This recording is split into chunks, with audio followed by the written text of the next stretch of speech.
जनवरी की वह शाम ऐसी थी मानो आसमान से ओस नहीं बल्कि बर्फ की अदृश्य चादर गिर रही हो। कोहरा इतना घना था कि चाय की दुकान के बाहर खड़ा बरगद का पुराना पेड़ किसी सोए हुए दैत्य जैसा लग रहा था। सड़क के किनारे बनी उस कच्ची टपरी पर सन्नाटे को सिर्फ दो ही चीजें तोड़ रही थीं। एक भट्टी में सुलगती लकड़ियों के छटखने की आवाज और दूसरी खौलती हुई चाय के पतीले की सिसकारी। सन्नाटे को तोड़ते हुए लखन ने काका की ओर देखा और धीमी आवाज में कहा, काका, ऐसी सुनसान शाम, ऊपर से ये हाथ कंपाने वाली ठंड।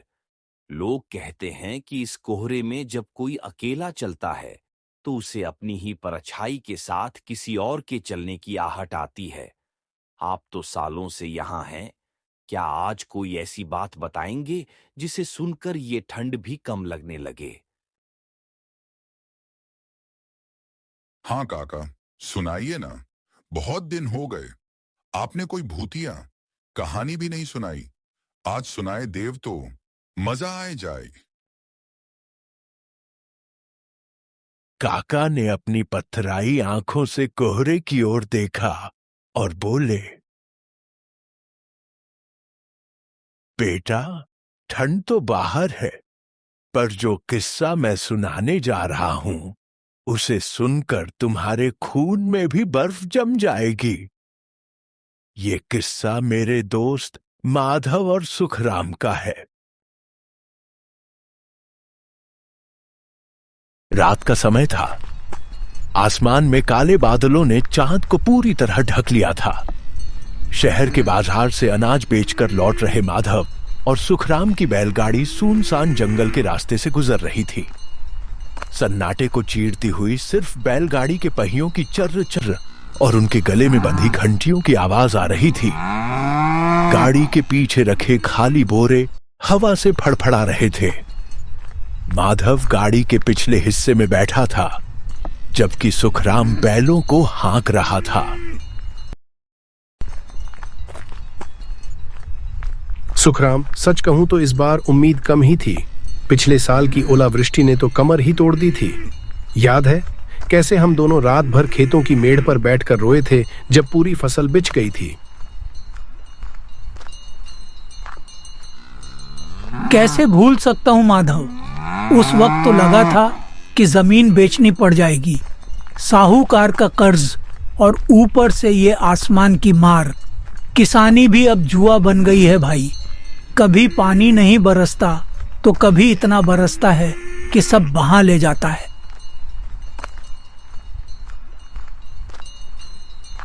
यही तो बात है, पर आज बाजार में जो भाव मिला उससे सारा दर्द धुल गया। तूने देखा वो शहर का नया आढ़ती चश्मा लगाकर बैठा था, पर तौल में रत्ती भर की भी हेरा फेरी नहीं की उसने। साफ सुथरा सौदा था।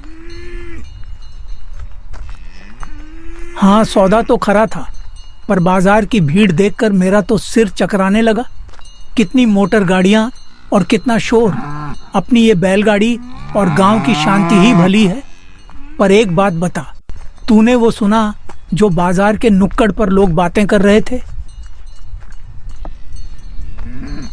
कौन सी बात?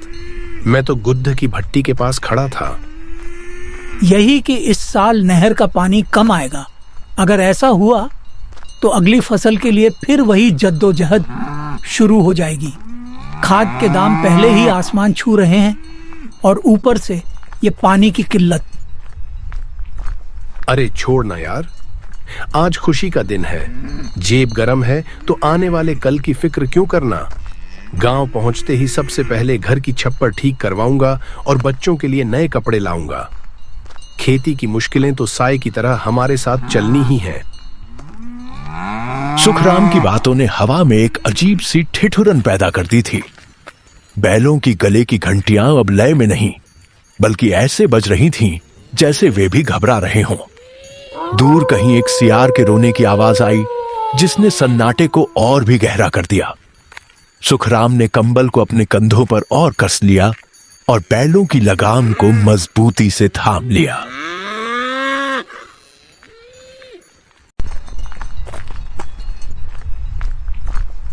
साए से याद आया माधव, हमारे बड़े बुजुर्ग काका हमेशा कहते थे कि इस रास्ते पर सूरज ढलने के बाद कोई न कोई अनहोनी पहरा देती है। कहते हैं यहाँ एक साया भटकता है जो राहगीरों को अपनी बातों में उलझा कर ले जाता है। अरे काका तो बूढ़े हो गए थे, कुछ भी कहते थे। तू बेकार में अपना जी छोटा कर रहा है सुखराम। नहीं माधव, बात सिर्फ कहने की नहीं है। आज हमें देर भी बहुत हो गई है। बाजार में उस आड़ती से हिसाब करने में 2 घंटे ज्यादा लग गए। काका कहते थे कि जब रात के इस पहर में हवा अचानक रुक जाए और बैलों के कान खड़े हो जाए तो समझो वो साया आसपास ही है।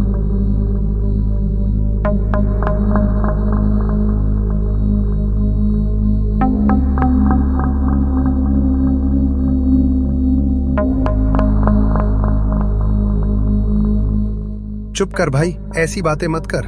देख तो, सच में हवा एकदम थम गई है, पत्ता तक नहीं हिल रहा। बस ये हमारे पहियों की आवाज ही गूंज रही है।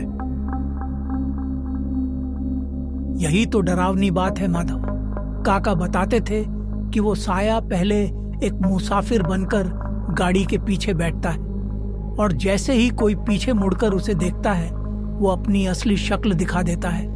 हमें आज घर पहुंचने में बहुत देर हो गई है। हमें मुख्य सड़क से आना चाहिए था, इस सुनसान पगडंडी से नहीं।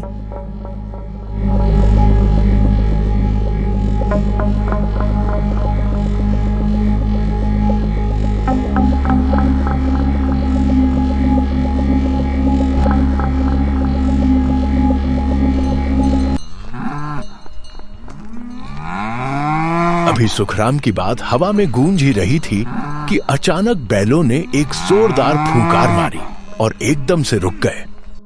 सन्नाटा इतना गहरा था कि माधव को अपनी खुद की धड़कन साफ सुनाई दे रही थी। बैल अपनी जगह पर पत्थर की तरह जम गए थे। उनके नथुने फड़क रहे थे और वे रह रहकर जमीन खुरच रहे थे। ऐसा लग रहा था जैसे उनके सामने कोई अदृश्य दीवार खड़ी हो गई हो, जिसे पार करने की हिम्मत वे नहीं जुटा पा रहे थे। मानो पूरा जंगल किसी अनहोनी के इंतजार में सांस रोके खड़ा हो। सुखराम, बैल क्यों रोक दिए भाई? अभी तो हम गांव से बहुत दूर हैं। यह तो वही सुनसान इलाका है जहां काका ने रुकने से मना किया था। चल, बैलों को हाँक, हमें जल्दी निकलना होगा। माधव, मैं बैल नहीं रोक रहा, ये खुद रुक गए हैं। देख तो सही ये कैसे कांप रहे हैं। मैं इन्हें चाबुक मार रहा हूं पर ये एक कदम भी आगे नहीं बढ़ रहे, जैसे इनके सामने कोई खड़ा हो। सामने तो कोई नहीं है सुखराम, बस घना कोहरा है और ये झाड़ियां दिख रही हैं। तू कहीं डर तो नहीं गया? लगाम मुझे दे, मैं देखता हूं। नहीं माधव, लगाम तेरे लेने से कुछ नहीं होगा। बैलों को वो दिख रहा है जो हमें नहीं दिख रहा। गौर से देख, उन दोनों बैलों की आंखों के बीच में सड़क पर वो धुंध कैसी उठ रही है। वो साधारण कोहरा नहीं है। तभी सामने की धुंध से एक मध्यम पीली रोशनी उभरती हुई दिखाई दी। वह एक पुराने हाथ वाली लालटेन थी जिसे झुलाते हुए एक साया उनकी ओर बढ़ रहा था।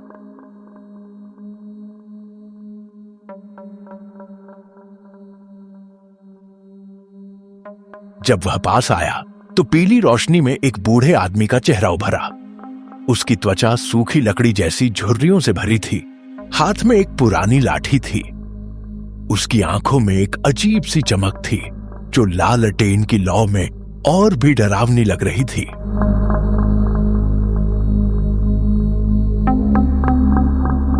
बड़ी देर कर दी मुसाफिरों। इस वक्त तो यहाँ परिंदा भी पर नहीं मारता। कहां से आ रहे हो? जी बाबा, हम बाजार से लौट रहे हैं। हिसाब किताब में जरा देर हो गई। आप इस वक्त यहाँ अकेले क्या कर रहे हैं? मैं तो यहीं रहता हूँ बेटा, आगे जो वो पुरानी हवेली दिख रही है ना, बस वही मेरा ठिकाना है। तुम लोग भी अब आगे मत जाओ। आगे का रास्ता टूट गया है और रात के साए अब भूखे हो रहे हैं। पर बाबा, हमें तो अपने गांव पहुंचना है। हमारी घरवाली इंतजार कर रही होगी। हवेली में जाने का तो हमारा कोई इरादा नहीं है। इरादे तो अक्सर हवा के झोंकों के साथ बदल जाते हैं छोटे। देखो, आसमान में बिजली कड़कने वाली है। मेरी हवेली में सिर छुपाने की जगह भी मिल जाएगी और बैलों को चारा भी। वैसे भी इस पगडंडी पर आगे जो खड़ा है, उससे तुम अपनी जान नहीं बचा पाओगे। माधव, ये बाबा कुछ अजीब लग रहा है। इसकी लालटेन से रोशनी तो निकल रही है, पर जमीन पर इसकी परछाई क्यों नहीं दिख रही?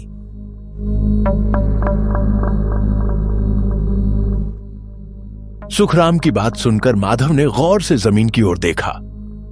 लालटेन की रोशनी चारों तरफ फैल रही थी, लेकिन उस बूढ़े आदमी के पैरों के पास कोई साया नहीं था। उसकी गर्दन पर एक गहरा काला निशान दिखाई दिया, जैसे किसी ने रस्सी से उसका गला घोंटा हो। माधव के शरीर में एक सिहरन दौड़ गई। उस बूढ़े की गर्दन का वो निशान और जमीन पर गायब परछाई चीख चीख कर कह रही थी कि सामने खड़ा शख्स इंसान तो कतई नहीं है। उसे समझ आ गया था कि अगर वे यहां रुके तो कभी वापस नहीं जा पाएंगे।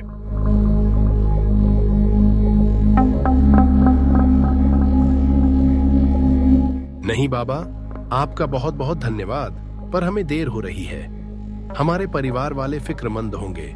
हम इस हवेली में नहीं रुक सकते। हमें अपने घर जाना ही होगा।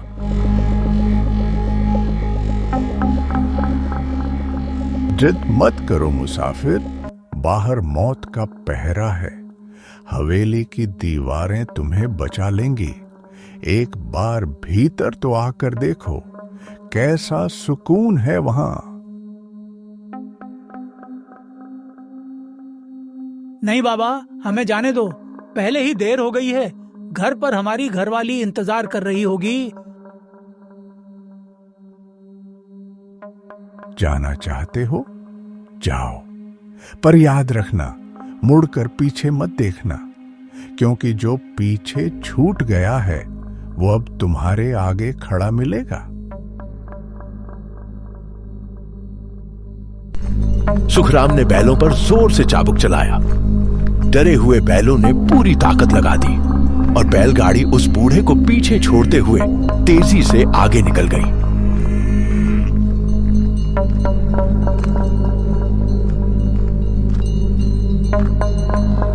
माधव ने राहत की सांस ली और पीछे मुड़कर देखा। वह बूढ़ा और उसकी लालटेन पलक झपकते ही गायब हो चुके थे। वहां केवल घना अंधेरा था, लेकिन उनकी राहत ज्यादा देर तक नहीं टिकी। 100 कदम आगे बढ़ते ही हवा अचानक फिर से रुक गई। गाड़ी के ठीक सामने रास्ते के बीचों बीच एक विशाल काली परछाई खड़ी थी। वह कम से कम 8 फीट लंबी थी। उसका कोई चेहरा नहीं था, बस एक धुंधली सी आकृति थी जो धुएं की तरह हिल रही थी। उसकी आंखें नहीं थीं, पर फिर भी ऐसा लग रहा था कि वह सीधे माधव और सुखराम की रूह को घूर रही है। माधव, ये क्या है? वो बूढ़ा आदमी सच कह रहा था। रास्ता बंद है। ये साया हमें नहीं छोड़ेगा। राम राम बोल सुखराम। ये कोई साया नहीं, ये तो साक्षात काल खड़ा है। देख, इसके हाथ कितने लंबे हैं, ये जमीन को छू रहे हैं। उस काली परछाई का कद धीरे धीरे और बढ़ने लगा, जैसे वह आसमान को छू लेना चाहती हो। बैलों ने डर के मारे अपनी आंखें चढ़ा ली थीं और उनके मुंह से झाग निकलने लगा था। सन्नाटा इतना गहरा था कि माधव को सुखराम के दांत किटकिटाने की आवाज साफ सुनाई दे रही थी। वह परछाई अब गाड़ी के बिल्कुल करीब आ चुकी थी। जिससे एक सड़ी हुई लाश जैसी दुर्गंध आ रही थी। सुखराम, ओ सुखराम, होश में आ भाई, देख वो हमारे करीब आ रहा है। अब हमें क्या करना चाहिए? क्या हम वापस उसी हवेली की तरफ भागें या यहीं भगवान का नाम लेकर डटे रहें?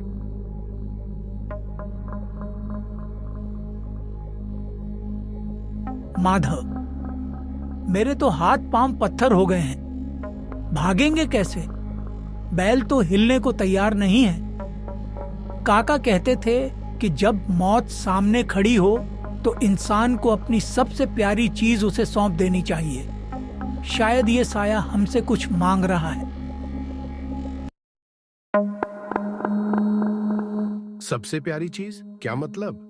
ये पैसे, ये पोटली, ये तो हमारी साल भर की मेहनत है सुखराम। इसे दे दिया तो घर वाले भूखे मर जाएंगे।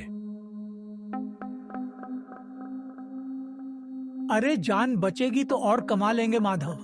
देख, वो हमारे बैलगाड़ी के करीब आ गया है। जल्दी कुछ कर, वरना हम कल का सूरज नहीं देख पाएंगे।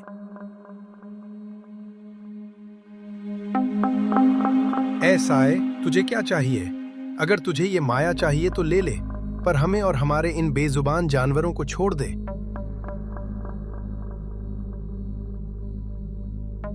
अचानक वह परछाई धीरे धीरे आकार बदलने लगी। वह अब कोई धुंधला साया नहीं, बल्कि एक भीमकाय आकृति का रूप ले चुकी थी।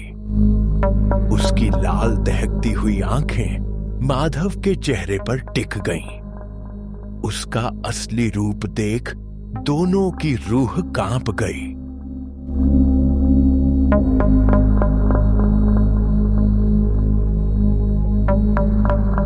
पैसे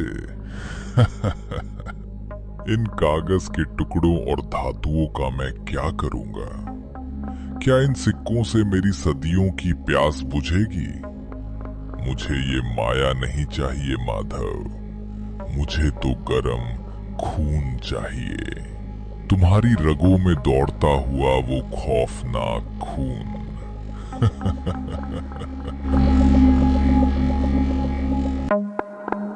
खून? नहीं नहीं, हम तो बस गरीब किसान हैं।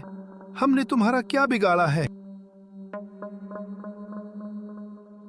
परछाई ने एक कदम आगे बढ़ाया, जिससे जमीन ठंडी पर डिटिएच गई और घास काली होकर जल गई। उसने अपनी गूंजती आवाज में शर्त रखी। अगर तुम दोनों अपनी जान बचाना चाहते हो तो मेरे 3 आसान सवालों का जवाब दो। जवाब सही मिले तो ये जंगल छोड़ दूंगा, लेकिन अगर चूके तो तुम्हारी हड्डियां भी नहीं मिलेंगी।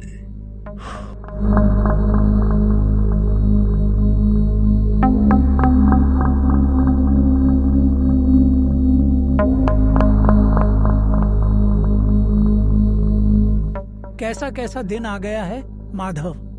अब अपनी जान बचाने के लिए भूतों के साथ अंताक्षरी खेलना पड़ेगा।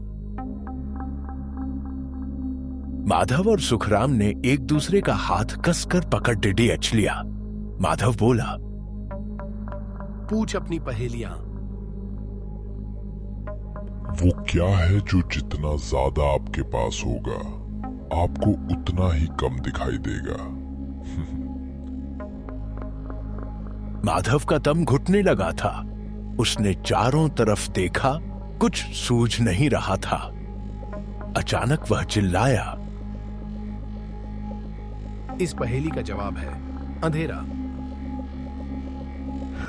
सही जवाब, पर अगली पहेली तुम्हें मौत के करीब ले जाएगी।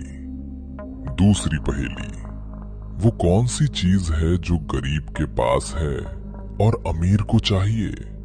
अगर तुमने उसे खाया तो तुम मर जाओगे। सुखराम डर से कांप रहा था। उसे अपनी खाली जेबें याद आईं। वह जोर से बोला, कुछ नहीं, गरीब के पास कुछ नहीं है, अमीर को कुछ नहीं चाहिए, और अगर कुछ नहीं खाओगे तो मर जाओगे। साया दहादा उसके मुंह से धुआं निकलने लगा। वह हारने की कगार पर था। तीसरी पहेली, वो क्या है जिसे आप तोड़ सकते हैं बिना उसे छुए या उठाए?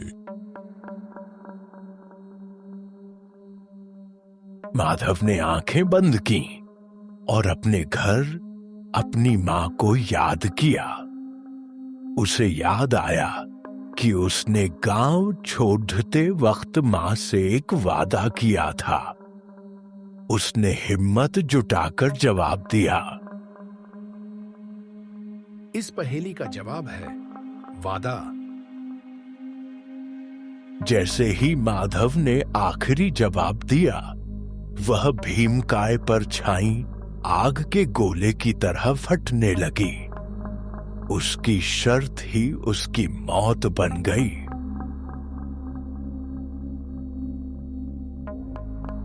नहीं नहीं, ऐसा नहीं हो सकता। आज तक मेरी पहेली कोई नहीं सुलझा सका। बचाओ बचाओ।